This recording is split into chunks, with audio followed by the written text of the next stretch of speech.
Good evening बच्चों। Good evening Good evening, Good sir. evening, sir. Good evening sir. Good evening, sir.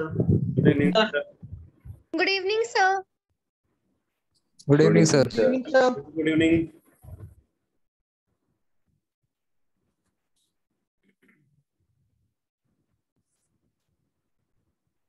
बेटा मैंने last class में quantum theory का discussion start किया था और क्वांटम थियरी की कैरेक्टरिस्टिक में मैंने आपको फर्स्ट 3 पॉइंट्स के बारे में बताया था। एक बार मैं रिपीट कर देता हूं, वो पहले 3 पॉइंट्स कौन कौन से मैंने आपको बताए हुए हैं। आयुष जरा माइक अनम्यूट कर बेटा। Yes, sir. बताओ कौन कौन से 3 पॉइंट मैंने लिखवाए हैं। Sir, first point है absorption and emission of energy is a discontinuous process. Absorption and emission of energy is a discontinuous process. ठीक है, मतलब अगर मान लो कि एक बॉडी से दूसरे बॉडी को एनर्जी ट्रांसफर हो रही है तो वो एनर्जी जो है हमेशा डिसकंटिन्यूअस मैनर में ट्रांसफर होती है, कभी कॉन्टिन्यूअस मैनर में ट्रांसफर नहीं होती। ऐसा नहीं है कि लगातार एक बॉडी दूसरे बॉडी को एनर्जी देती जा रही है। ठीक है, एक बॉडी लगातार एनर्जी लूज कर रही है और दूसरी बॉडी लगातार एनर्जी गेन कर रही है, ऐसा नहीं होगा। जो हॉट बॉडी है, मतलब जिसमें ज्यादा एनर्जी है, वो बॉडी एनर्जी लूज करेगी और जो कम एनर्जी वाली बॉडी है वो एनर्जी गेन करेगी। तो यहां से जो एनर्जी इमिट हो रही है वो एनर्जी पैकेट्स के फॉर्म में 1 by 1 रिलीज हो रही है। पहले एक पैकेट गया, फिर दूसरा गया, फिर तीसरा, चौथा, पांचवा, इस तरीके से एनर्जी पैकेट्स यहां से इमिट होते हैं। और दूसरी बॉडी पहले एक पैकेट को एब्जॉर्ब करती है, फिर दूसरे को, फिर तीसरे को, फिर चौथे को। तो इस तरीके से वो एनर्जी पैकेट्स वो एब्जॉर्ब करती जाती है। तो ये है फर्स्ट पॉइंट। सेकंड पॉइंट क्या लिखा है? Sir, energy is absorbed or emitted in the form of mass less energy packets called quanta or quantum. Later on, Einstein named them as photons. तो अभी जैसे मैंने बोला कि एक बॉडी जो है वो एनर्जी को इमिट करती है एनर्जी पैकेट्स के फॉर्म में। तो जिन एनर्जी पैकेट्स को वो इमिट करती है या दूसरी बॉडी जिन एनर्जी पैकेट्स को एब्जॉर्ब करती है, उन एनर्जी पैकेट का अपना कुछ मास नहीं होता, वो मासलेस एनर्जी पैकेट्स होते हैं। और उन्हीं मासलेस एनर्जी पैकेट्स को प्लैंक ने क्वांटा या क्वांटम नेम दिया। उन मासलेस एनर्जी पैकेट्स को प्लैंक ने क्या बोला? उसको क्वांटा या क्वांटम बोला। बाद में आइंस्टाइन ने उसको एक और नाम दिया जिसको हम फोटॉन बोलते हैं। तो उन एनर्जी पैकेट्स को फोटॉन बोलते हैं या उनको क्वांटा बोलते हैं या क्वांटम बोलते हैं। ठीक है, फिर उसके बाद next point. So, the energy of one quantum is directly proportional to the frequency of electromagnetic radiation to which it belongs. ठीक है, तो कि अगर हम एक क्वांटम की एनर्जी को कंसीडर करें तो एक क्वांटम की एनर्जी किस बात पर डिपेंड करती है? एक क्वांटम की एनर्जी उसकी फ्रीक्वेंसी के डायरेक्टली प्रोपोर्शनल होती है। एनर्जी ऑफ वन क्वांटम यानी कि energy of one photon is directly proportional to frequency of radiation to which that photon belongs. ठीक है, जिस रेडिएशन को वो फोटोन बिलोंग करता है उस रेडिएशन की फ्रीक्वेंसी के डायरेक्टली प्रोपोर्शनल होता है एक फोटोन का एनर्जी। तो अब हम यहीं से आगे कंटिन्यू करते हैं। तो एनर्जी ऑफ वन क्वांटम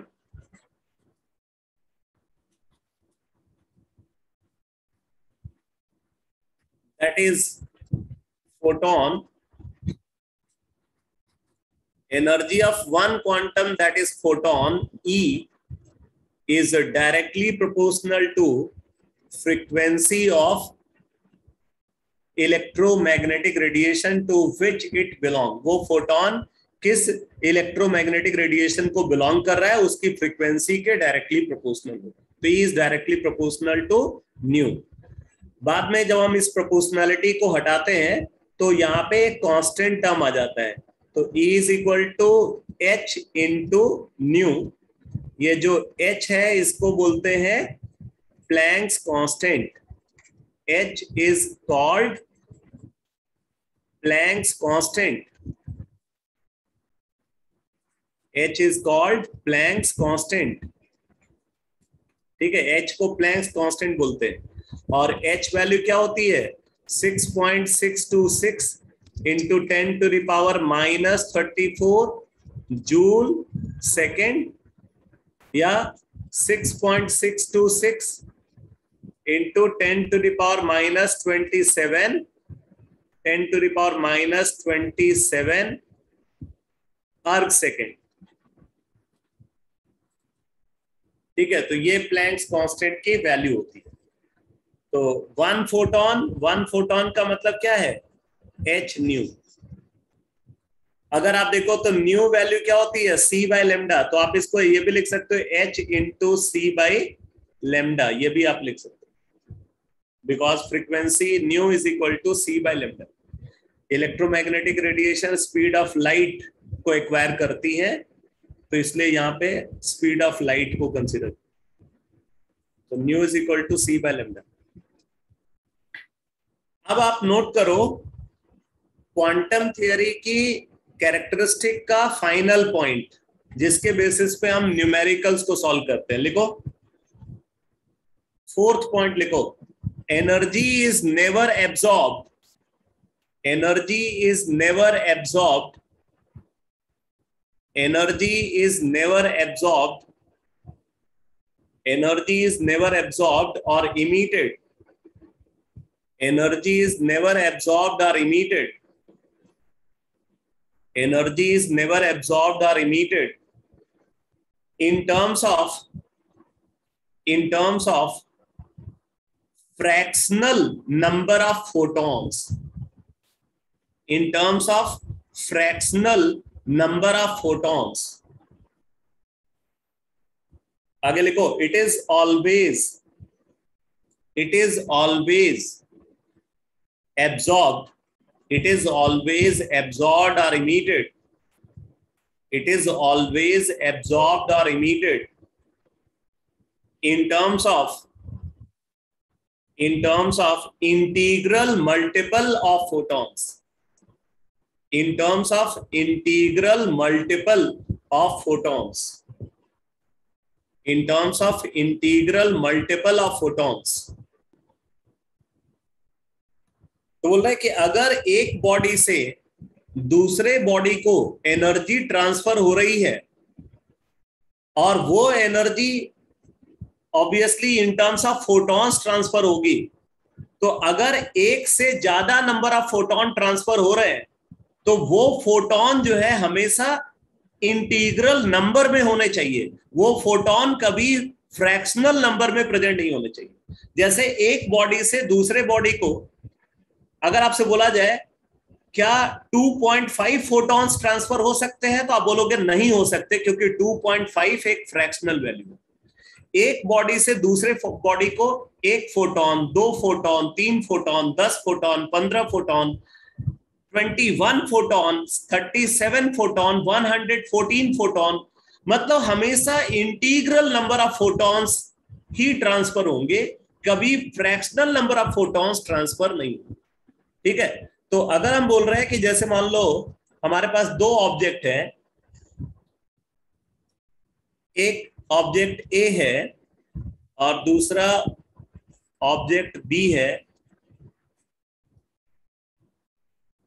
अगर बोल रहे हैं कि ऑब्जेक्ट ए से ऑब्जेक्ट बी को एनर्जी ट्रांसफर हो रही है, ठीक है, मान लो यहाँ पे जो एनर्जी ट्रांसफर हो रही है वो ई एनर्जी ट्रांसफर हो रही है, तो ये E value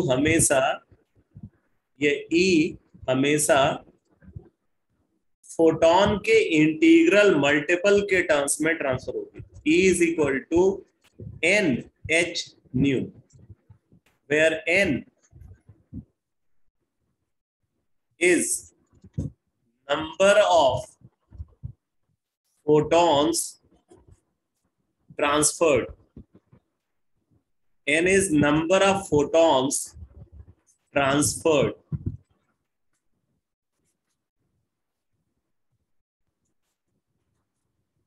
number of photons transfer, which is always which is always a positive integer.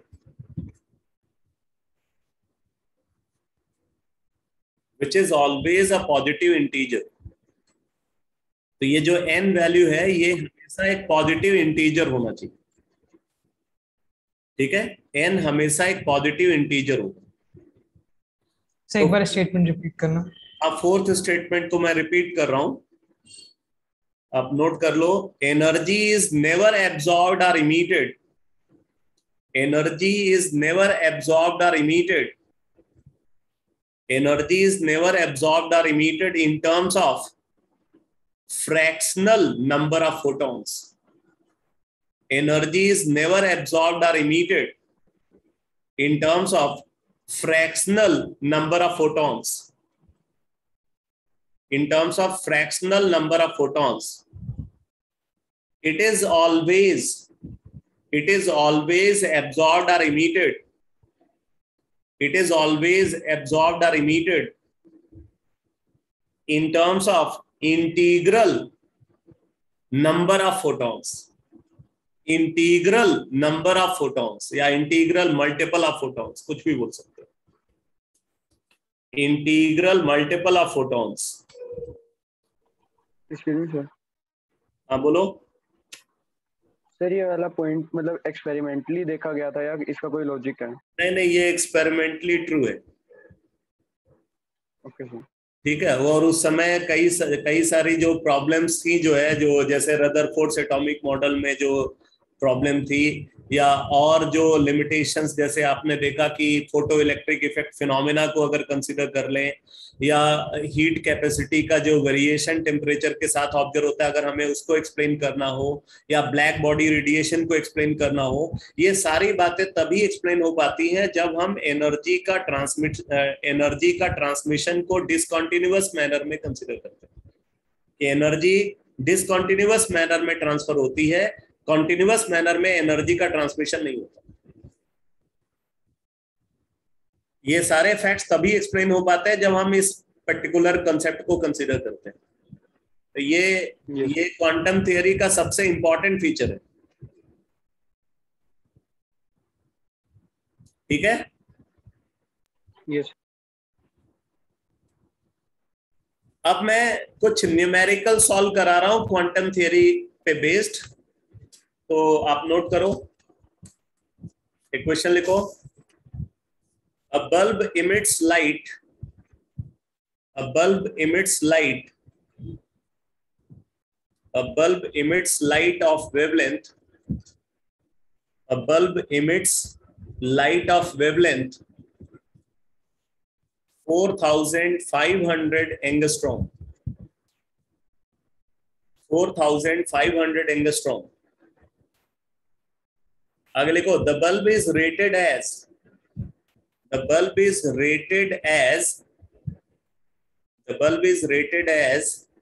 एक तरीके से पावर ऑफ द बल्ब की बात कर रहे हैं। The bulb is rated as 150 watt. The bulb is rated as 150 watt. तो bulb का जो पावर है वो 150 वॉट है। आगे लिखो। and 8%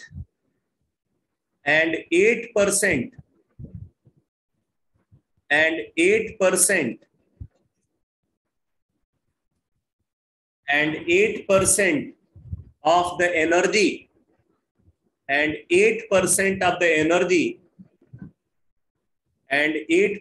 of the energy is converted in the form of light, and 8% of the energy is converted in the form of light, and 8% of the energy is converted in the form of light. ठीक है, आगे note करो। How many photons are emitted? How many photons are emitted? How many photons are emitted by bulb? How many photons are emitted by the bulb per second? as light, how many photons are emitted by the bulb per second as light? तो light के form में 1 second में bulb कितने photon emit करेगा, ये आपको calculate करना है।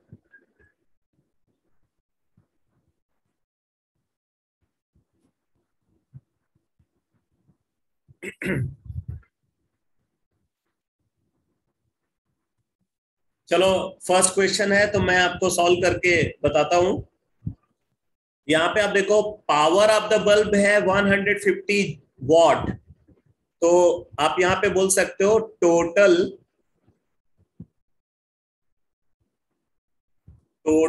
Amount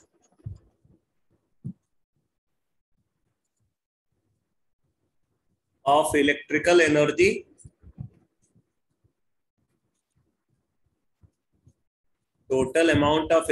energy consumed by the bulb, total amount of electrical energy consumed by the bulb per second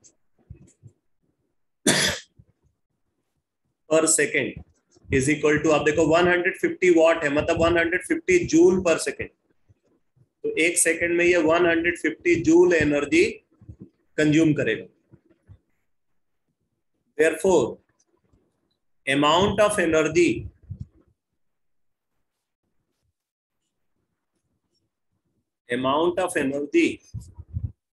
emitted by the bulb,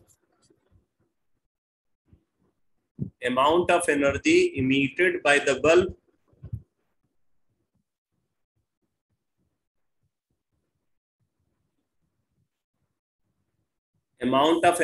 emitted by the bulb per second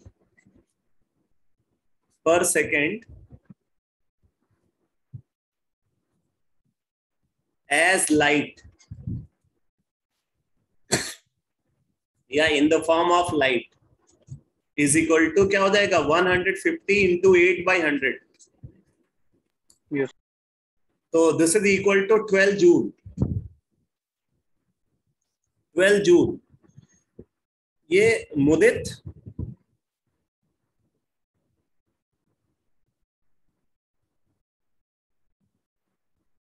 सुन पा रहे हो मुझे?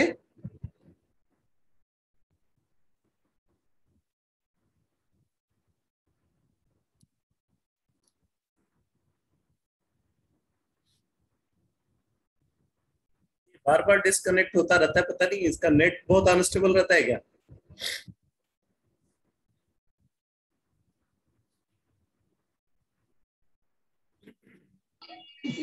किसका सर? मुदित बार बार डिस्कनेक्ट होता रहता है। प्रॉब्लम है, उनकी मदर से मेरी बात हुई थी, नेट की है। भाई जो है ये अब देखो amount of energy emitted by the bulb पर सेकेंड एज लाइट, ये हमें पता चल गया 12 जूल। अब हम यहाँ पे ये जूम कर लेते हैं कि भाई लाइट के फॉर्म में बल्ब अगर n number of photons per second emit करता है, ठीक है, एज्यूमिंग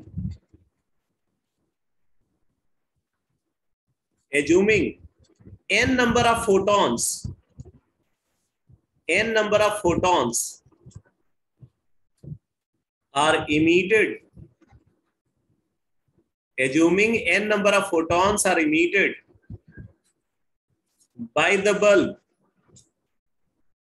per second,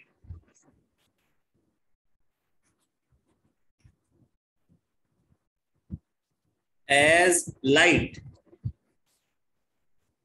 ठीक है, लाइट के फॉर्म में अगर वो 1 सेकेंड में n number of photons emit करता है, तो फिर आप यहां पे लिखोगे क्वांटम थियरी के according, therefore E is equal to NH nu, is equal to NH nu, या आप इसको लिखोगे N into HC by lambda, क्योंकि यहाँ पे लेमडा वैल्यू दिया हुआ, फ्रीक्वेंसी नहीं दिया हुआ क्वेश्चन में, NHC बाई लेमडा। तो ये रिजल्ट यूज करेंगे। तो हमें यहाँ पे n निकालना है, तो n वैल्यू क्या हो जाएगी? This implies n is equal to E lambda upon HC। n is equal to E lambda upon HC। अब हम सारी वैल्यूज को पुट कर देते हैं। E वैल्यू यहाँ पे 12 जूल है, लेमडा 4500 एंगस्ट्रॉम है, H Planck's constant, C speed of light. तो अब इसको हम यहाँ पे पुट करते हैं। This implies n is equal दिखाना।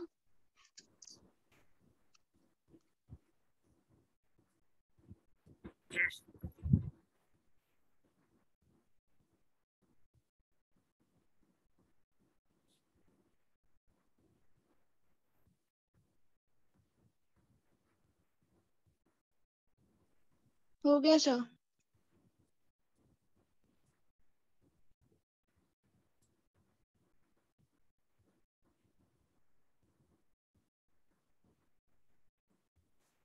n is equal to E into lambda. तो E वैल्यू है 12 जूल, लेमडा वैल्यू 4500 एंगस्ट्रॉम है, उसको SI यूनिट में कन्वर्ट करते हैं तो 1 एंगस्ट्रॉम 10⁻⁻10 मीटर होता है।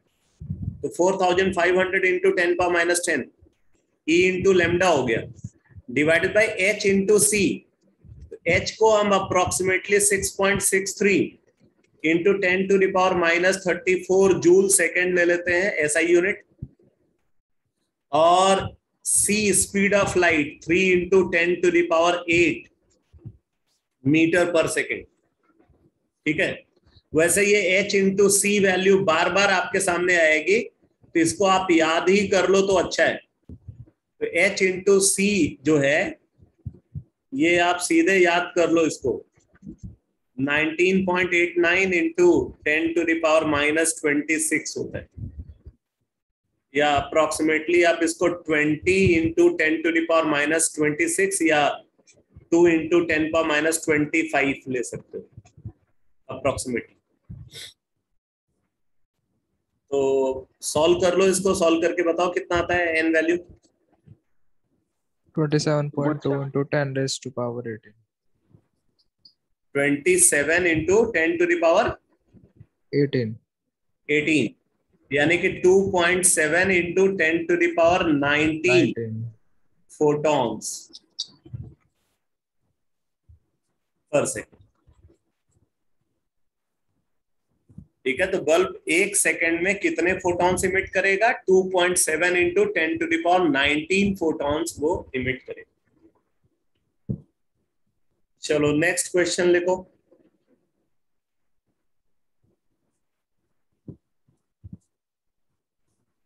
नेक्स्ट क्वेश्चन लिखो। The eyes of certain member। अरे जितेंद्र सर रिमूव हो गए थे क्या भाई?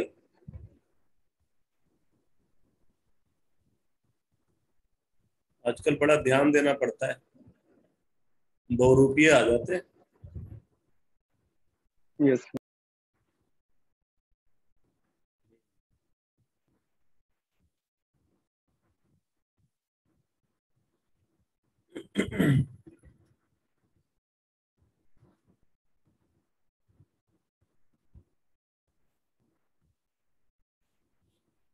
चलो नोट करो। The eyes of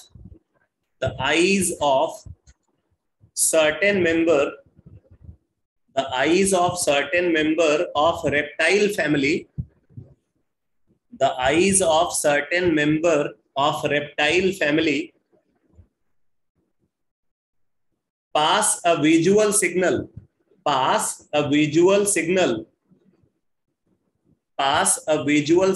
to the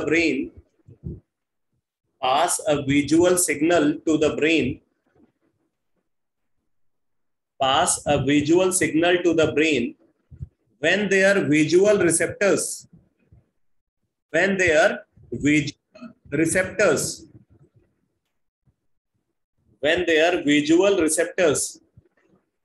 are struck when their visual receptors are struck by photons.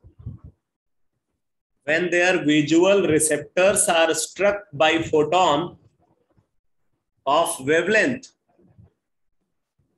850 nanometer, of wavelength 850 nanometer. आगे लिखो, if total energy of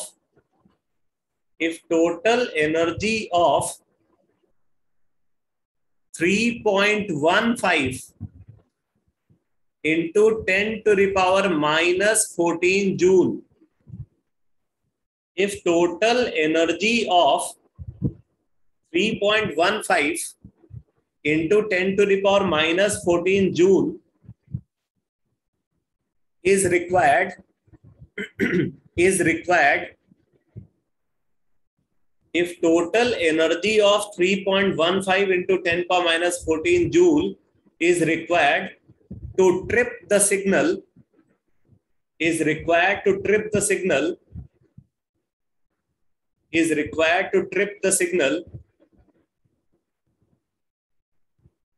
what is the minimum number of photons?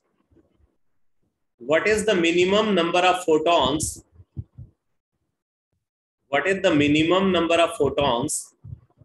that must strike? What is the minimum number of photons that must strike with the visual receptor to trip the signal? With the visual receptor to trip the signal.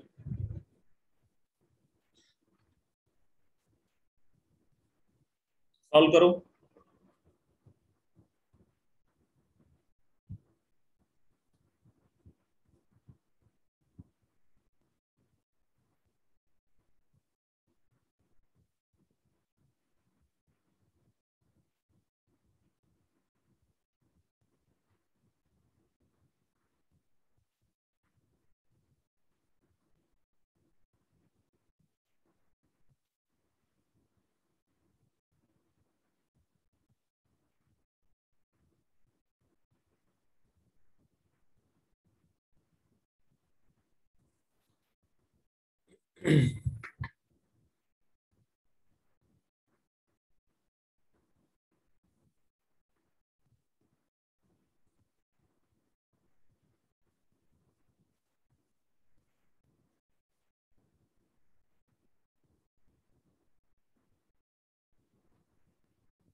into 10 to power 2.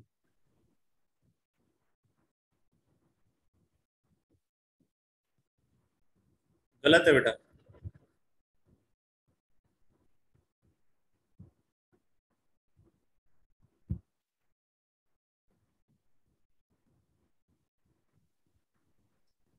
Thirteen point 13 sir. गलत है. वो 13 into 10 to power 4 है. गलत है बेटा, गलत है. अरे पार्सो सैनी साहब तो हैं मीटिंग में, कोई और पार्सो आ रहा है. ये जो है ना, ये बंदा, ये गड़बड़ है. Sir 2.913 into 10 raised to power 8.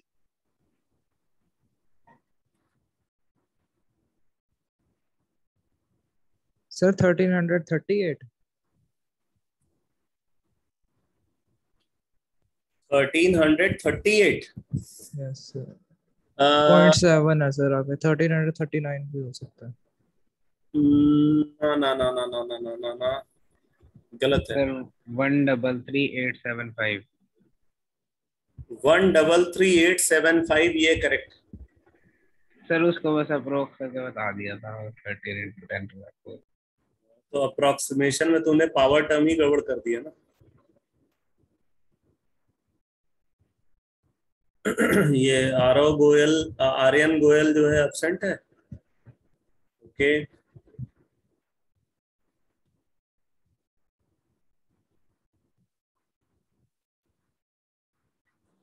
Sir answer क्या है?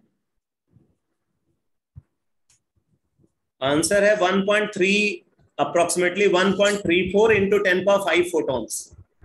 ठीक है। 1.34 इंटू 10⁵ फोटॉन्स।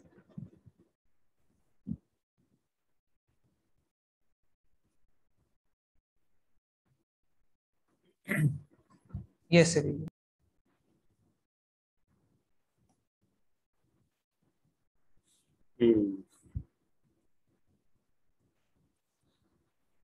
तो बेटा यहाँ पे एक बार मैं पूरा क्वेश्चन को एक्सप्लेन कर देता हूं। यहाँ पे बोल रहे हैं कि जैसे अगर हम कुछ भी देखते हैं तो वो देखने का प्रोसेस क्या है, तो उसमें बोल रहे हैं कि सबसे पहले जिस ऑब्जेक्ट को हम ऑब्जर्व कर रहे हैं वहां से रेडिएशंस इमिट हो रही है, वहां से रेडिएशंस इमिट हो रही है। वो रेडिएशंस जो देख रहा है उसके विजुअल रिसेप्टर के ऊपर आकर के स्ट्राइक करती हैं। पहले बात कि जो रेडिएशन वो ऑब्जेक्ट इमिट कर रहा है वो रेडिएशन एक पर्टिकुलर रेंज ऑफ वेवलेंथ को बिलोंग करना चाहिए। जैसे अगर हम ह्यूमंस की बात करें तो हम सिर्फ विजिबल लाइट को देख सकते हैं, उसके बियॉन्ड कोई भी लाइट हो हम उसको देख नहीं सकते, ठीक है। लेकिन अगर हम रेप्टाइल फैमिली के जो भी रेप्टाइल फैमिली के जो मेंबर्स हैं अगर उनकी बात करें तो वो विजिबल लाइट के अलावा भी दूसरी लाइट को वो ऑब्जर्व कर सकते हैं। तो अब यहाँ पे बोला जा रहा है कि एक मेंबर है जो रेप्टाइल फैमिली को बिलोंग करता है, वो मेंबर जो है अगर कुछ भी देख रहा है, कोई भी रेडिएशन को वो ऑब्जर्व कर रहा है, तो वो रेडिएशन हमेशा उसका वेवलेंथ 850 नैनोमीटर का होना चाहिए। अगर उसके विजुअल रिसेप्टर के ऊपर, अगर उस मेंबर के विजुअल रिसेप्टर के ऊपर 850 नैनोमीटर का फोटोन स्ट्राइक करता है, और एक फोटोन नहीं बहुत सारे फोटोन एक साथ स्ट्राइक करने चाहिए जिनकी टोटल एनर्जी 3.15 इंटू 10⁻14 जूल के इक्वल या ग्रेटर हो अगर है, तब क्या होता है कि उसके विजुअल रिसेप्टर से विजुअल सिग्नल उसके ब्रेन को ट्रांसफर होता है, ठीक है। तब वहां पे विजुअल रिसेप्टर जो है विजुअल सिग्नल को ट्रिप करता है और वो सिग्नल उसके ब्रेन को ट्रांसफर होता है और तब जाकर के वो ऑब्जेक्ट उसको दिखाई पड़ता है, ठीक है। तो यहाँ पे बोल रहे हैं कि जो amount of energy visual receptor पे स्ट्राइक करनी चाहिए वो 3.15 इंटू 10⁻14 जूल के बराबर है। ये ख्वाइस प्रेजेंट है क्या? ख्वाइस? यस सर है। तो ये ख्वाइस एक और आ रहा है, इसको रिमूव करूं क्या? सर एक बार या तो उसको अलो करके फिर ब्लॉक कर दो ताकि वो दोबारा ना आ पाए। हाँ वही करना चाह रहा हूं। तो ख्वाइस प्रेजेंट है ना अभी मीटिंग में? प्रेजेंट है सर। चलो ठीक है, प्रेजेंट है तो फिर सर उससे पूछ लो, बोल नहीं रहा, यही सब मैसेज कर रहा है सर। हाँ यस सर प्रेजेंट हूँ। प्रेजेंट है ना, ठीक है। प्रेजेंट हूँ sir.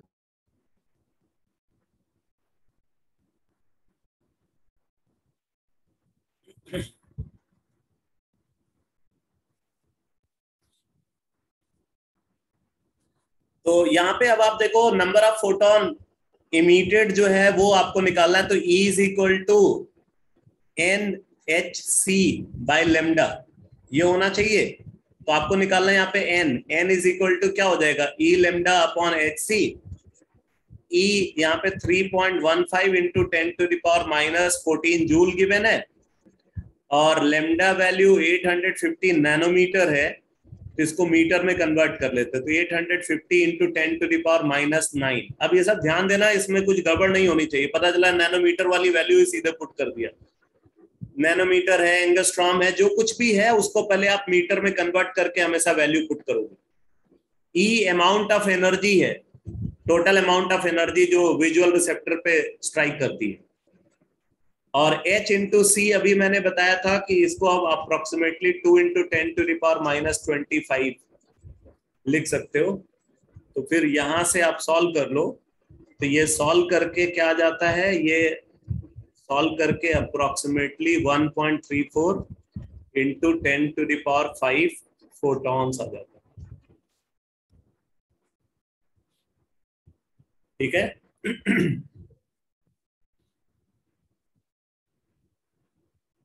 Yes sir. Ritesh Sapra present है क्या?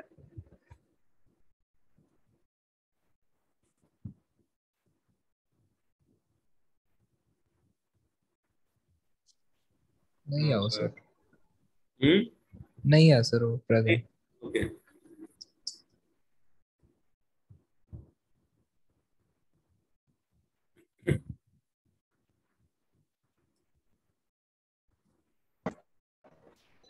चलो नेक्स्ट क्वेश्चन लिखो बेटा, लिखो सर्टेन सनग्लासेस, ध्यान देना ये सब एप्लीकेशन बेस्ड क्वेश्चन है। सर्टेन सनग्लासेस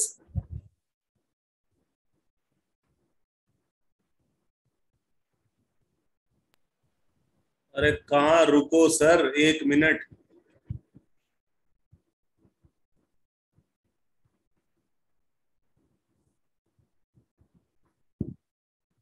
नोट कर लो भाई।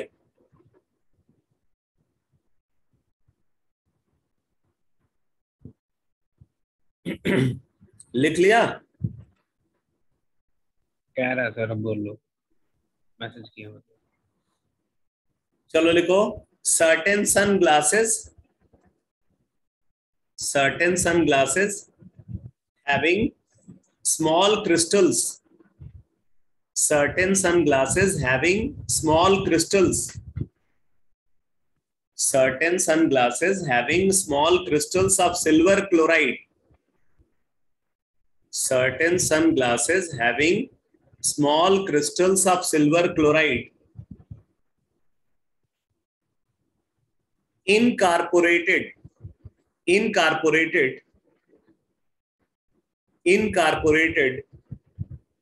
the lenses, incorporated in the lenses।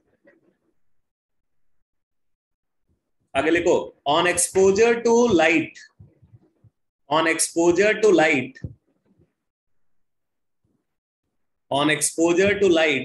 of appropriate wavelength, on exposure to light of appropriate wavelength, on exposure to light of appropriate wavelength, on exposure to light of appropriate wavelength,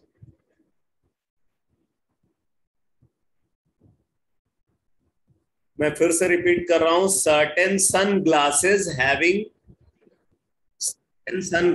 having small crystals of silver chloride, certain sunglasses having small crystals of silver chloride incorporated in the lenses,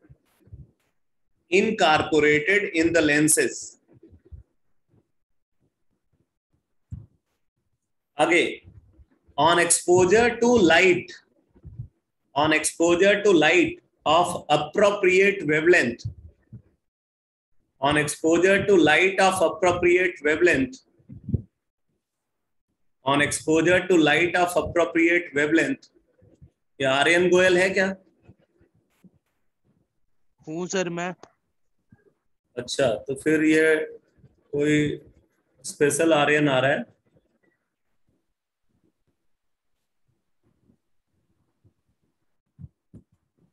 sir कोई class का बच्चा ही नाम बता रहा है। इसको क्या मजा आ रहा है, मुझे समझ नहीं आता। ये क्या कर रहा है, क्या जानना चाहता है ये? फ्री में पढ़ना चाहता हूँ। इसकी दुनिया जो है बस यही तक सीमित है। सर एक गाना सुनाना चाहता हूँ। हाँ? एक गाना सुनाना सकता है आके। चलो कोई बात नहीं। On exposure to light of appropriate wavelength, they turns to gray. On exposure to light of appropriate wavelength, they turns to gray. They turns to gray. They turns to gray color. They turns to gray color to reduce the glare. To reduce. Wavelength के बाद क्या था? They turns to gray color. They turns to gray color to reduce the glare. To reduce the glare according to following reaction. According to following reaction. ये reaction होती है silver chloride जो वहां पे प्रेजेंट है, फोटोन जब strike करता है तो उस फोटोन के स्ट्राइक करने से ये सिल्वर एटम और क्लोरीन एटम में कन्वर्ट हो जाता है।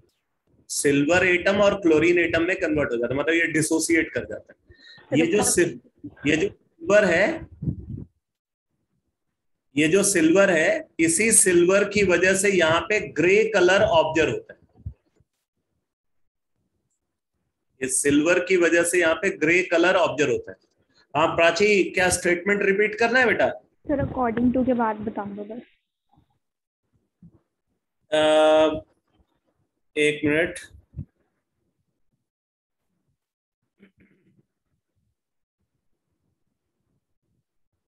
It turns to gray color to reduce the glare according to following reaction.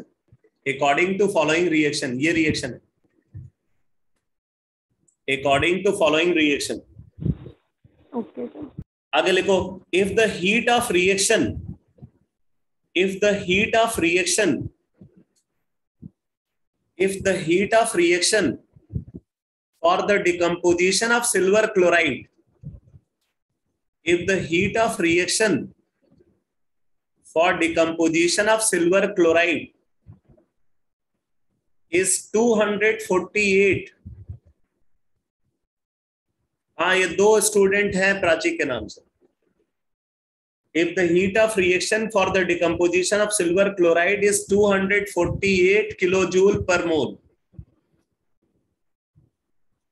248 kilojoule per mole. If the heat of reaction for the decomposition of silver chloride is 248 kilojoule per mole. आगे लिखो, what maximum wavelength? What maximum wavelength? What maximum wavelength? What maximum wavelength of the photon? What maximum wavelength of the photon? What maximum wavelength of the photon is needed to induce? What maximum wavelength of the photon is needed to induce the desired process?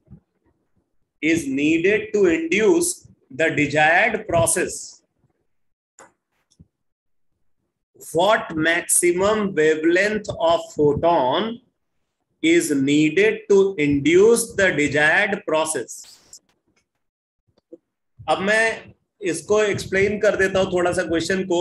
बोल रहे हैं कि जो photochromatic glasses होती हैं, आपने देखा होगा कुछ स्पेशल टाइप के ग्लासेस होते हैं जो सनलाइट में अगर आप देखो तो उनका कलर ग्रे हो जाता है, लेकिन जब हम उनको मतलब डार्क में रखते हैं या रूम के अंदर रखते हैं तो वो वापस जो है वो ओरिजिनल कलर में आ जाते हैं, मतलब ट्रांसपेरेंट कलर, जो कलरलेस फॉर्म में कन्वर्ट हो जाते हैं। तो उनका जो कलर है वो सनलाइट के एक्सपोजर पे ग्रे हो जाता है, अदरवाइज जो है वो कलरलेस रहता है। तो उन सन ग्लासेस के अंदर क्या होता है, बोलते हैं कि उनके लेंस में सिल्वर क्लोराइड प्रेजेंट होता है। तो जब वहां पे फोटोन स्ट्राइक करता है तो वो फोटोन सिल्वर क्लोराइड को डिसोसिएट करके सिल्वर एटम और क्लोरीन एटम में कन्वर्ट कर देता है। ये जो सिल्वर एटम है अगर ये फ्री फॉर्म में प्रेजेंट हो तो ये ग्रे कलर को एक्वायर करता है। तो इस सिल्वर एटम के फॉर्मेशन की वजह से, सिल्वर के फॉर्मेशन की वजह से उसका कलर ग्रे हो जाता है। लेकिन जैसे ही सनलाइट का कांटेक्ट खत्म होता है, क्या होता है कि वो सिल्वर एटम वापस क्लोरीन एटम से कंबाइन करके सिल्वर क्लोराइड में कन्वर्ट हो जाता है, जो कलरलेस रहता है। तो ये जो सिल्वर क्लोराइड है बेटा, ये कलरलेस है।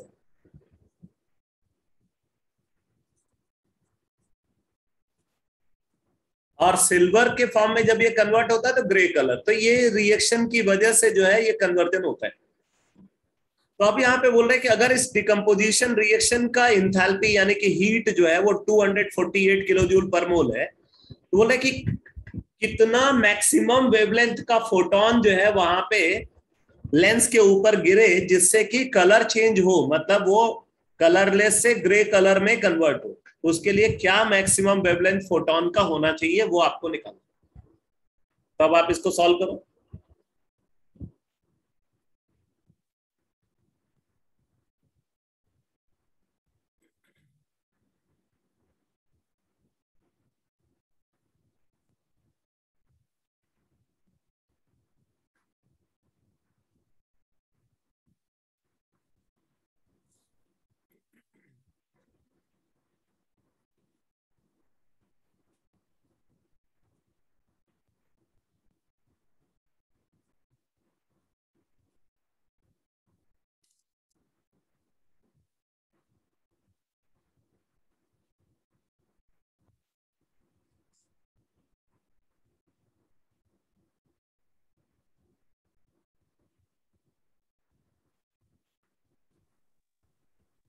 Sir 4.8 into 10 to power minus 7 meters.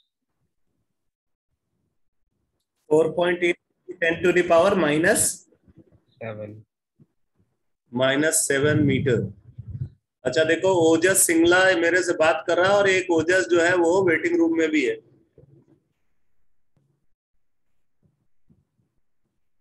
इसको बहुत मजे आ रहे हैं। तो अब आप यहां पे देखो, इस क्वेश्चन में बोला जा रहा है कि अगर 1 मोल सिल्वर क्लोराइड को डिसोसिएट करें तो 248 किलो जूल हीट रिक्वायर्ड है। 1 मोल के लिए 258 किलो जूल हीट रिक्वायर्ड है। 1 मोल का मतलब एवोगैड्रो नंबर है। तो Avogadro number of molecule of silver chloride को डिसोसिएट कराने के लिए इतनी किलो जूल हीट रिक्वायर्ड है। तो 1 मॉलिक्यूल को डिसोसिएट कराने में कितनी हीट रिक्वायर्ड होगी ये कैलकुलेट करेंगे।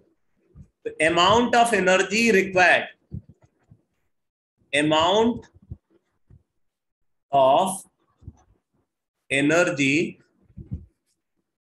Required to dissociate, amount of energy required to dissociate 1 molecule of silver chloride। तो आप देखो, एवोगैड्रो नंबर ऑफ मॉलिक्यूल को डिसोसिएट कराने के लिए इतनी हीट रिक्वायर्ड है।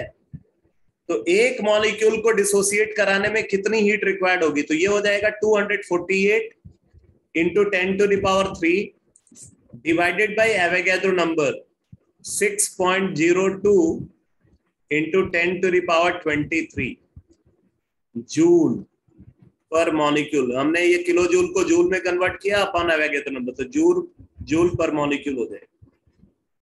ये समझ में आया सबको? Yes. Yes, sir.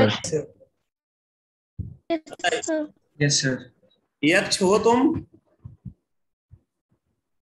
Yes, sir. अच्छा देखो, ये फिर से कोशिश कर रहा है। आज तो सर बहुत ज्यादा कर ली इसने। हाँ कोई बात नहीं, अब इनका सर सारा आप कैंसिल मत करो ना, वेटिंग रूम में ही रहने दो। डिक्लाइन करोगे तो फिर बार बार आएगा वेटिंग रूम में बैठा रहे। नहीं, इनकी आईडी कोई ब्लॉक करते जा रहे हैं ना। amount of energy required to dissociate one molecule of silver chloride, ये हमने निकाल लिया। ये कितना आया कैलकुलेट करके बताओ।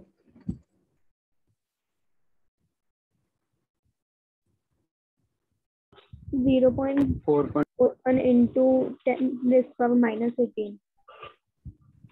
4.1 into 10 to the power minus 20. 4.1 into 10 to the power minus 19. ठीक है, एक मॉलिक्यूल को डिसोसिएट कराने के लिए इतनी एनर्जी रिक्वायर्ड है।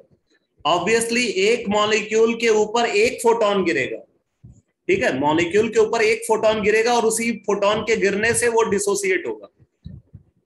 तो हम ये बोल सकते हैं कि ये जो एनर्जी रिक्वायर्ड है, ये एनर्जी एक फोटोन सप्लाई करता है। तो आप ये बोलोगे this energy must be supplied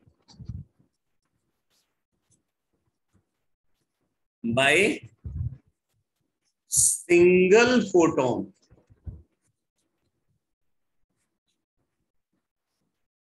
This energy must be supplied by single photon only. So therefore 4.1 into 10 to the power minus 19 is equal to hc by lambda, एक फोटोन की energy. तो आपको यहाँ पे लैम्डा चाहिए, तो lambda is equal to 4.1 into 10 to the power minus 19 divided by 2 into 10 to the power minus 25। इसको solve कर लो बेटा।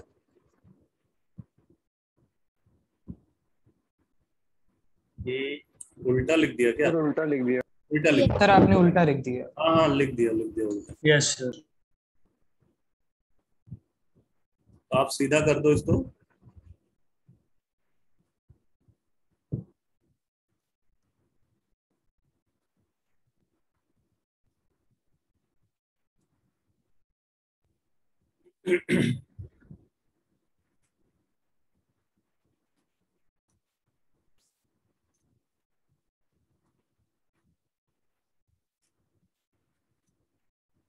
ये कितना आ गया बेटा? 0.5 into 10 to the power minus 4.8 into 10 raised to power minus 7.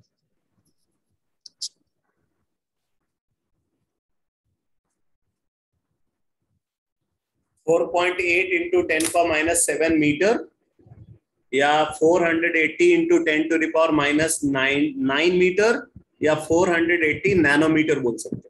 ठीक है, कई बार वैल्यू मीटर की बजाय नैनोमीटर या एंगस्ट्रॉम में गिवन होती है। तो ये 480 नैनोमीटर या 4000 एंगस्ट्रॉम होगा।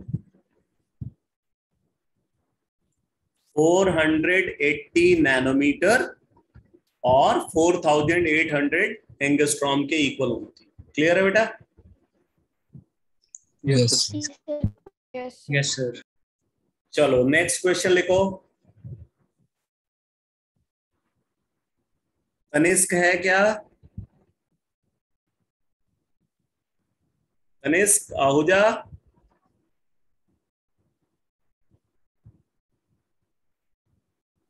नहीं है सर। नहीं है, ओके।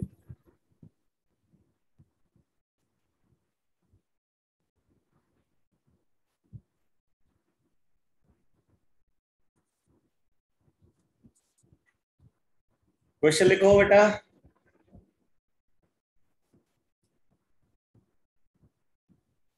देखो, assume that water absorbs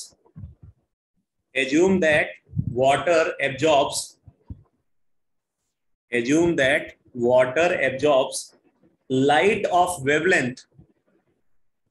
Assume that water absorbs light of wavelength 3 into 10 to the power 3 into 10 to the power minus 6 meter. 3 into 10 to the power minus 6 meter with 100% efficiency. With 100% efficiency. मतलब इस wavelength का कोई भी photon अगर उसके ऊपर गिरता है तो वाटर उसको एब्जॉर्ब कर लेता है विथ 100% एफिशिएंसी। आगे लिखो, how many photons are required, how many photons are required to heat 1 gram of water,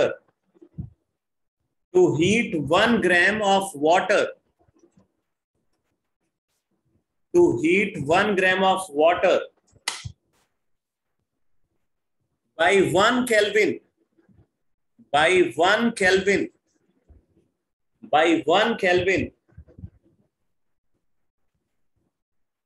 given heat capacity of water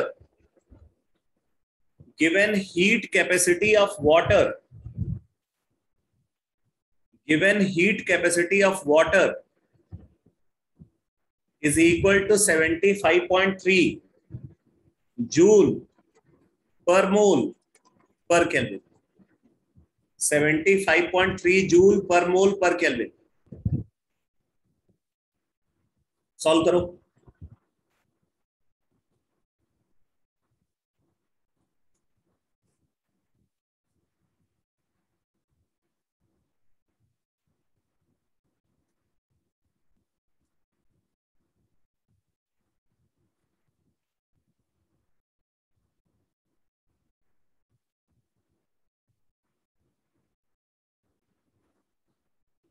answer था लास्ट क्वेश्चन का 4.8 इंटू 10⁻⁷ मीटर।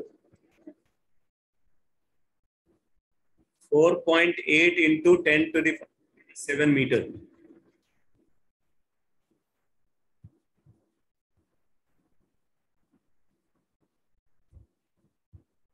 वॉइस अभी एब्सेंट है क्या? तो रहा है, ये ओरिजिनल वाला वॉइस है।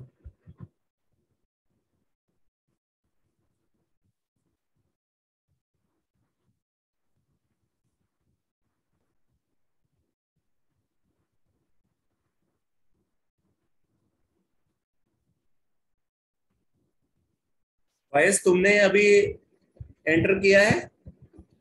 यस सर, डिस्कनेक्ट हो गया था। चलो,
So 6.275 into 10 to the power 19.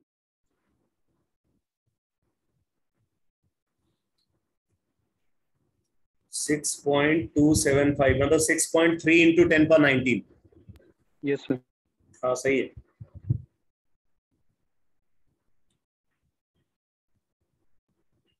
Six 6.3 into 10⁻19। Sir मेरा तो सॉरी है। मैं एक बार क्वेश्चन को एक्सप्लेन कर देता हूँ। तो यहाँ पे बोल रहा है कि वाटर है जो 3 इंटू 10⁻⁶ मीटर वेवलेंथ का कोई भी फोटोन अगर उसके ऊपर गिरता है तो उसको वो कंप्लीटली एब्जॉर्ब कर लेता है। मतलब 100% एफिशिएंसी के साथ इस वेवलेंथ के फोटोन को वो एब्जॉर्ब करता है। अब आपसे बोला जा रहा है कि वाटर के अगर 1 ग्राम वाटर का है और उसका टेम्परेचर आपको 1 केल्विन इंक्रीज करना है, तो कितने फोटॉन्स एब्जॉर्ब होने चाहिए अगर वाटर की हीट कैपेसिटी गिवन है 75.3 joule per mole per kelvin. तो हीट कैपेसिटी का मतलब ये है कि अगर 1 मोल वाटर है और उसका टेम्परेचर को 1 केल्विन इंक्रीज करना है तो 75.3 जूल एनर्जी रिक्वायर्ड है। तो सर, आप, हाँ बोलो सर इसका answer 6.275 into 10 raised to 1 minus 19 है। नहीं नहीं, -19 कैसे होगा? नंबर ऑफ फोटॉन -19, क्या बोल रहे हो सर? +19, सॉरी +19 है। तो यहाँ पे सबसे पहले हमें कैलकुलेट करना है amount of heat required. Amount of heat required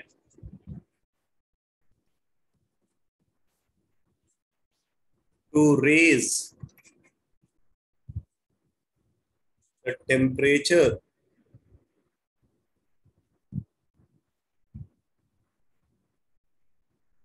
अब देखो, अब ये मेरे नाम से एंटर कर रहा है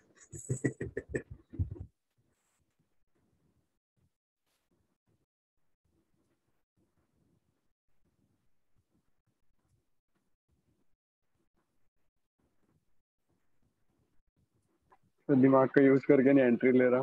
ज्यादा कोशिश कर लिया जिसने, फ्रस्ट्रेट हो गया है। ये एकदम फ्रस्ट्रेट हो गया ये amount of heat required to raise the temperature of 1 gram of water by 1 Kelvin. Q is equal to क्या हो जाएगा? NC delta T। NC delta T।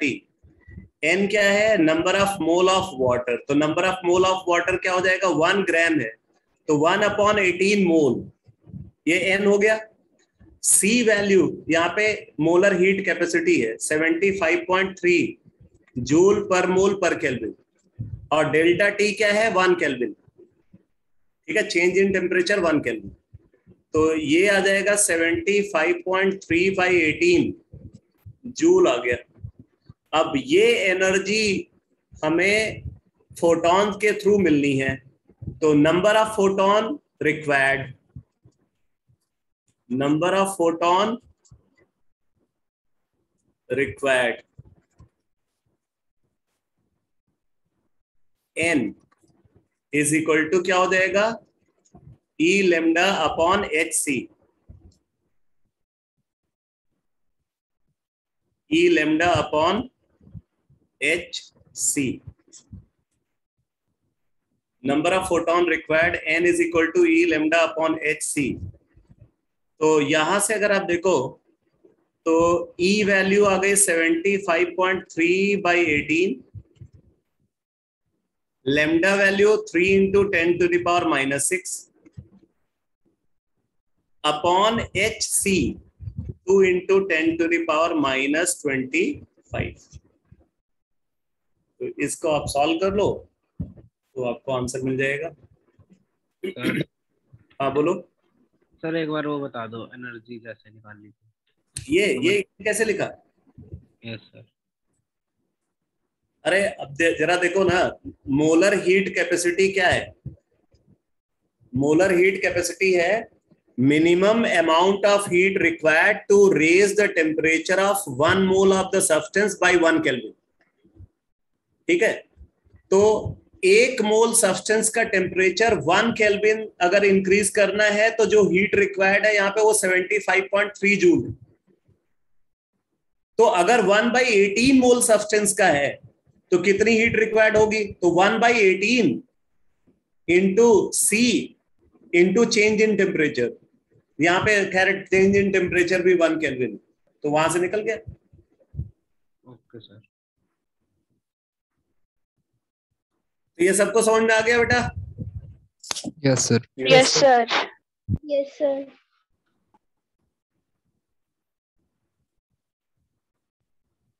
तो आप देख रहे हो कुल मिलाकर के फॉर्मूला तो आपको वही अप्लाई करना पड़ रहा है। E is equal to NH nu बस सिचुएशन बदल रही है, अलग अलग टाइप के सिचुएशन में आप उसी रिजल्ट को अप्लाई करो। बेसिकली क्या होता है, यहाँ पे स्टूडेंट जो है ना, वो प्रॉब्लम का, क्वेश्चन का जो स्टेटमेंट होता है वो उसी स्टेटमेंट में उलझ के रह जाता है। ठीक है, अब जैसे मैं अभी एक क्वेश्चन और आपको दे रहा हूं, जरा इसको आप सॉल्व करो।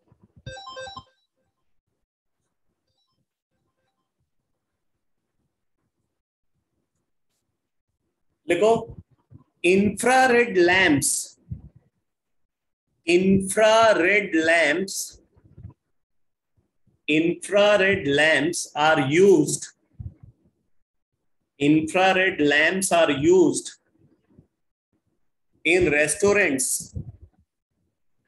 Infrared lamps are used in restaurants and cafeterias.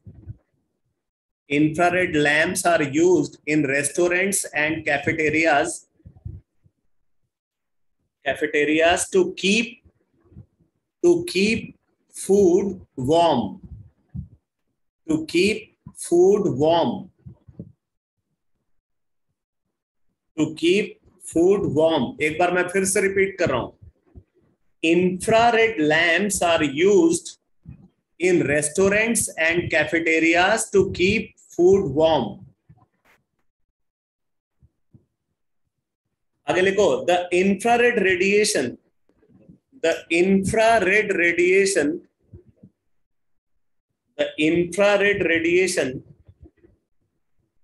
is strongly absorbed by water.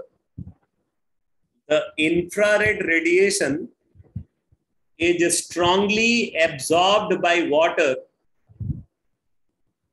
The infrared radiation is strongly absorbed by water. Strongly absorbed by water, raising its temperature.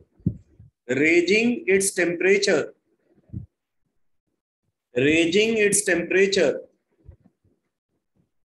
and that of the food. Raising its temperature and that of the food in which it is incorporated. Raising its temperature and that of the food in which it is incorporated. उस food के अंदर जो water है उसका temperature भी increase कर जाता है.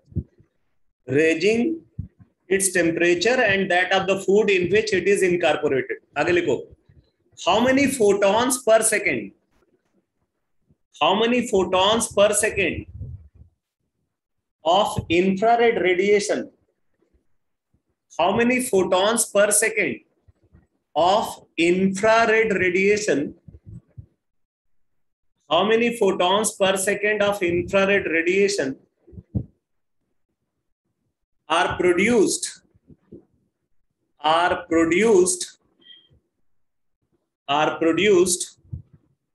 by an infrared lamp, by an infrared lamp that consumes energy at the rate of 100 watt, at the rate of 100 watt, at the rate of 100 watt, and which is 12% efficient, and which is 12% efficient, and which is 12% efficient in converting this energy, in converting this energy to infrared radiation, this energy to infrared radiation of wavelength 1500 nanometer, of wavelength 1500 nanometer. Solve करो बेटा.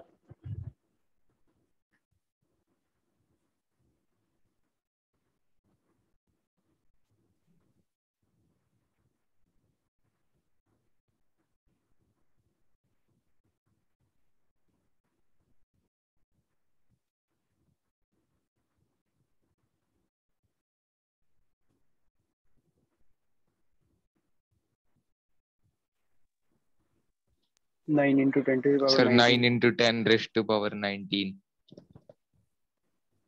Yes, right. सही है, सही है। तनिष्क है क्या?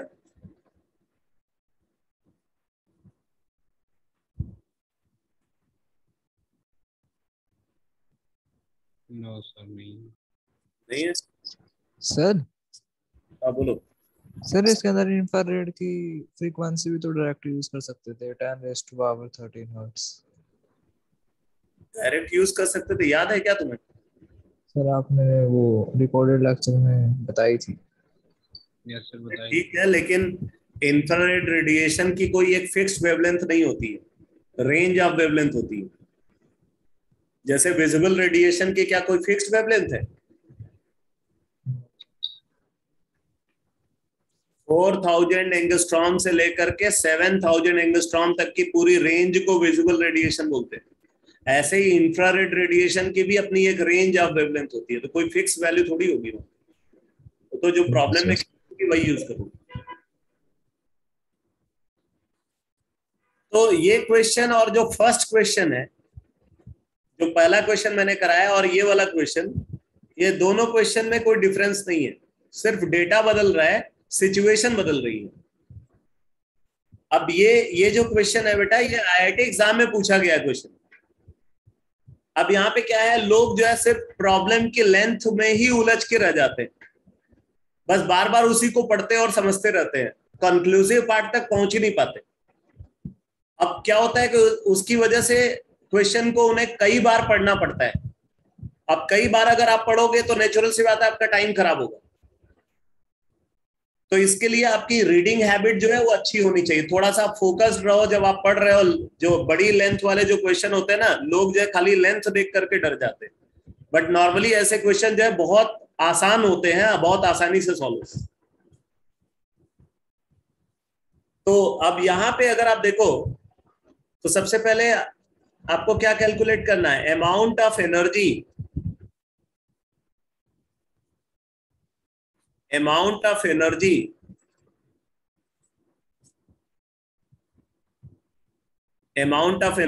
converted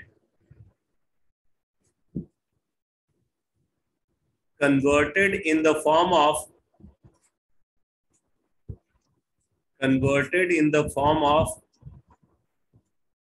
infrared radiation, in the form of infrared radiation per second,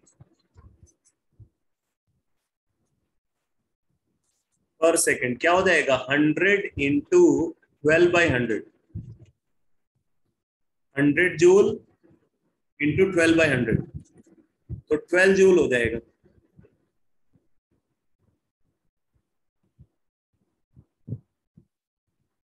तो रोहन और देव तेवतिया ये प्रेजेंट है भाई? रोहन नहीं है, देव तो सर निकला था अभी, लेफ्ट करा था। अभी तो ये दूसरे नंबर से भी आ जाएगा, जो यहाँ पे होता भी नहीं है। तो 100 into 12 by 100, तो ये आ जाएगा बेटा 12 जूल। ठीक है, 12 जूल। अब आपको ये निकालना है कि कितने फोटोन इंफ्रारेड रेडिएशन के फॉर्म में वो कन्वर्ट कर रहा है। n is equal to E lambda upon hc। E value यहाँ पे 12 है, lambda वैल्यू 100 नैनोमीटर। केशव तू भी लेफ्ट हो गया था क्या? सर मैं तो यहीं पे ही हूँ। अच्छा, कहीं नहीं जाता। तेरा डुप्लीकेट आ रहा है, निकाल दो बाहर। ना उसकी, इसलिए बदला लेने आ रहा है। सर इतना फ्री है 1 घंटे से बार बार आ। अब देख लो ऐसे लोग हैं, दुनिया में एक तरह के 7 लोग होते हैं, बहुत फुर्सत में है वो, इसी काम में लगा हुआ है बहुत फोकस्ड है, एकदम करके छोड़ेगा। मानना पड़ेगा कितना पेशेंस है इसके अंदर। 12 into 1500 into 10⁻⁹ divided by h into c, 2 into 10⁻⁻25। 2 into 10 power minus 25 photons per second. तो ये आप सॉल्व करोगे तो ये कितना आ जाता है भाई? 9 into 10 to the power 9 into 10 raised to power 19 minus नहीं, क्या बोल रहे हो? Sir 9 plus 19 plus 9 photons fraction में पॉसिबल है क्या? चलो एक क्वेश्चन और लिखो, last question.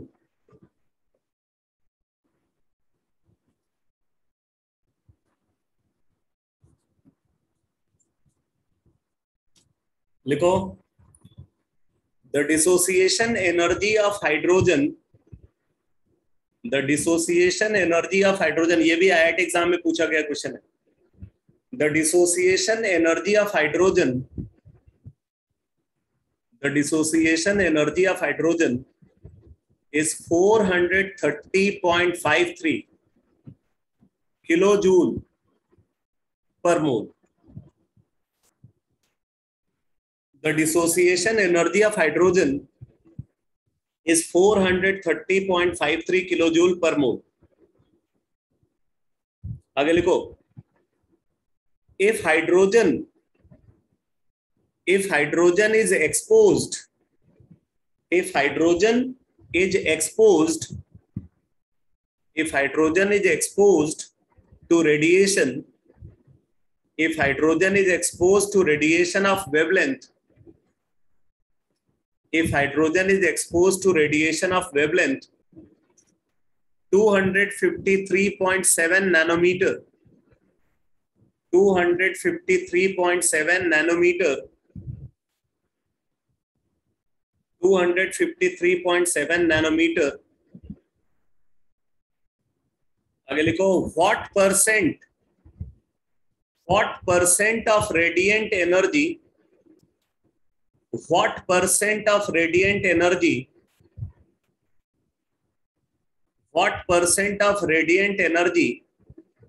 will be converted into kinetic energy? What percent of radiant energy will be converted into kinetic energy? तो ये एक बढ़िया क्वेश्चन है। एक बार मैं आपको पूरा प्रोसेस एक्सप्लेन कर देता हूं, बाकी सारा सॉल्व करने का काम आपका है। ठीक है, एक बार मैं आपको ट्राई मारना। चलो करो, कोई बात नहीं, 2 मिनट देता हूं, मुझे सिर्फ मेथड बता देना। कैलकुलेशन बाद में करेंगे। सर मेथड बताऊं? हाँ बोलो। सर जैसे हम इसका ई निकाल लेंगे और जो हमें गिवन एनर्जी है, ई कैसे करोगे? सर मतलब एक तरह से उसको एन को 1 ले लेंगे, क्योंकि वो 1 फोटोन 1 मॉलिक्यूल पे जाके हिट करेगा। सही है। तो जो गिवन एनर्जी है उसमें से उसको माइनस कर देंगे तो वो आ जाएगी एनर्जी, काइनेटिक एनर्जी आ जाएगी। फिर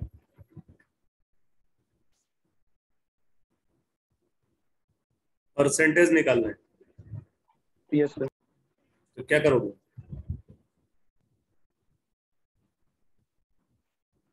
What percent of radiant energy will be converted into kinetic energy? जो काइनेटिक एनर्जी ऑब्टेन होगी डिवाइड बाय जो given energy into 100। Given energy मतलब कौन सी energy? Sir dissociation energy of hydrogen. गलत। Energy supplied by photon. Sir एक molecule की energy निकालनी है। चलो इसीलिए मैं बोल रहा हूँ, एक बार मैं एक्सप्लेन कर देता हूँ, बाकी आप सॉल्व कर लेना खुद से। देखो यहाँ पे क्या है, हमारे पास एक हाइड्रोजन मॉलिक्यूल है, ठीक है। इस हाइड्रोजन मॉलिक्यूल पे एक फोटोन आकर के गिरा, इससे क्या हुआ, ये हाइड्रोजन एटम में कन्वर्ट हो गया। ये हाइड्रोजन मॉलिक्यूल डिसोसिएट हो गया, डिसोसिएट होकर के क्या बन गया, एटम। और सिर्फ ये एटम के फॉर्म में कन्वर्ट नहीं हुआ, बल्कि इन एटम्स को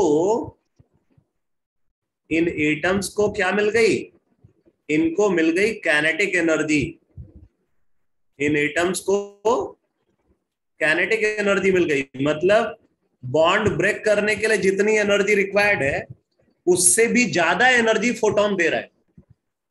फोटोन जो एनर्जी सप्लाई कर रहा है वो बॉन्ड को ब्रेक करने में जो एनर्जी रिक्वायर्ड है उससे भी ज्यादा एनर्जी फोटोन दे रहा है। यहाँ पे बॉन्ड को ब्रेक करने के लिए जो एनर्जी रिक्वायर्ड है वो एनर्जी यहाँ पे गिवन है, क्या गिवन है, 430.53 किलो जूल पर मोल। तो अब आप क्या करोगे, सबसे पहले आप ये निकालोगे भाई 1 मोल हाइड्रोजन को डिसोसिएट कराने में इतनी हीट चाहिए, तो 1 मॉलिक्यूल हाइड्रोजन का डिसोसिएट कराने में कितनी हीट चाहिए होगी। 9% सही आंसर है क्वाइस। ठीक है, 1 मोल हाइड्रोजन को डिसोसिएट कराने में 430.53 किलो जूल चाहिए, तो फिर 1 मॉलिक्यूल को डिसोसिएट कराने में कितनी हीट चाहिए होगी वो कैलकुलेट करेंगे। और फिर हम यहाँ पे ये निकालेंगे कि एक फोटोन कितनी एनर्जी सप्लाई करता है, ये फोटोन का वेवलेंथ ये गिवन है। तो एनर्जी सप्लाइड बाय फोटोन वो क्या हो जाएगा, hc by lambda.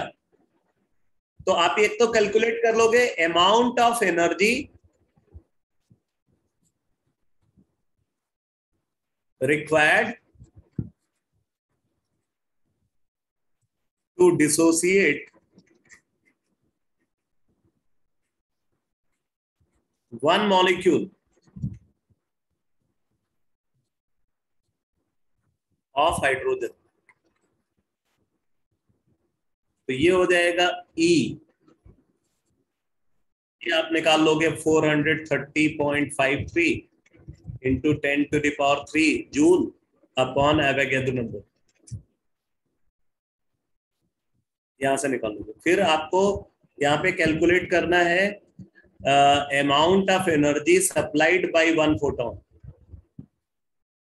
amount of energy supplied by 1 photon। तो ये क्या है, ये हो जाएगा hc बाय लैम्डा। अब यहाँ पे आपको पता है 2 इंटू 10⁻⁻25 डिवाइडेड बाय 253.7 इंटू 10⁻⁻9, ये आ जाएगा। और फिर आप निकालोगे कि amount of energy converted into kinetic energy, तो वो क्या हो जाएगा, काइनेटिक एनर्जी में जो एनर्जी कन्वर्ट हो रही है फोटोन की वो hc by lambda minus E, ये जो कैलकुलेट किया। ठीक है, फिर percent of radiant energy converted into kinetic energy, तो ये हो जाएगा काइनेटिक एनर्जी अपॉन